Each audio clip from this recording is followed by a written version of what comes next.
ആ കാണുന്ന മല കണ്ടോ ഗൈസ്, അതാണ് എടക്കൽ കേവ്സ്. നമ്മൾ ഇന്ന് ട്രെക്ക് ചെയ്യാൻ പോകുന്നത് അവിടെയാണ്. ഇവിടം വരെ എത്തിയപ്പോഴേക്കും തന്നെ കിതച്ചൊരു പരിവായി. പക്ഷേ ഇതുവരെ കണ്ടത് വെറും ട്രെയിലർ മാത്രമായിരുന്നു. പിക്ചർ അഭി ബാക്കി ഹെ ബൈ. ഇതുപോലെയുള്ള കുത്തനെയുള്ള കുറേ കയറ്റങ്ങൾ കയറിയാണ് ഇവിടെ എത്തിയത്. എത്തിക്കഴിയുമ്പോൾ ഫസ്റ്റ് എൻട്രൻസ് ഇതുപോലെയാണ്, ചെറിയൊരു പഴുത് മാത്രമേ ഉള്ളൂ. അതിൽ കൂടെ നമ്മൾ നൂഴ്ന്നു പോകണം. അതൊരു നല്ല എക്സ്പീരിയൻസ് ആയിരുന്നു. ഉള്ളിലെത്തിക്കഴിഞ്ഞാൽ പിന്നെ വേറൊരു ലോകമാണ്. നല്ല വിശാലമാണ് ഉള്ളിൽ. ഡിഫറെൻറ്റ് പാർട്സ് ഉണ്ട് എടക്കൽ കേവ്സിന്. ഓരോ പാർട്സും ഓരോ ഹൈറ്റിലാണ്. ഓരോ പാർട്സിനും ഓരോ ടൈപ്പ് ഭംഗിയാണ്. ഉള്ളിലെത്തിക്കഴിഞ്ഞാൽ പിന്നെ ആരായാലും ഒന്ന് കമലഹാസനായി പോകും. അഭിരാമിയെ പാട്ടൊക്കെ ഒന്ന് പാടാൻ തോന്നും.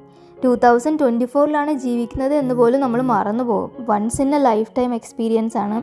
തീർച്ചയായും എല്ലാവരും കണ്ടിരിക്കേണ്ട ഒരു സ്ഥലം തന്നെയാണ്. പക്ഷേ കൊച്ചു മക്കളെയും ഹെൽത്ത് ഇഷ്യൂസ് ഉള്ളവരെയൊന്നും കൊണ്ടുവരാതിരിക്കുന്നതാണ് നല്ലത്. കാരണം ഇത്രയും ദൂരം യാത്ര ചെയ്യാൻ അവർക്ക് ഭയങ്കര ബുദ്ധിമുട്ടായിരിക്കും.